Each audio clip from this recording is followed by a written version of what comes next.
नमस्कार, मी Manisha Patil, Parth Maratha engineer doctor वधूवर सूचक केंद्र पुणे वरून बोलत आहे। आज मी तुमच्यासाठी एका BSc शिक्षण झालेल्या आणि सॉफ्टवेअर इंजिनिअरिंगचे कोर्स केलेल्या मुलीचा बायोडाटा घेऊन आलेली आहे। मुलीची जन्मतारीख 1998 आहे। मुलगी दिसायला सुंदर आहे।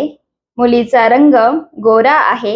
मुलीची उंची 5 फूट 4 इंच आहे। सध्या मुलगी पुण्यामध्ये जॉब करते। मुलीची मुलाबद्दल अपेक्षा आहे तिला एखादी चांगली नोकरी करणारा, ग्रॅज्युएशन झालेला किंवा IT फील्डमध्ये जॉब करणारा मुलगा पाहिजे। तिला स्थळ छत्रपती संभाजीनगर, अहिल्यानगर किंवा पुणे मधील चालेल। अधिक माहितीसाठी माझा संपर्क नंबर आहे 74 98 60 66 84। धन्यवाद।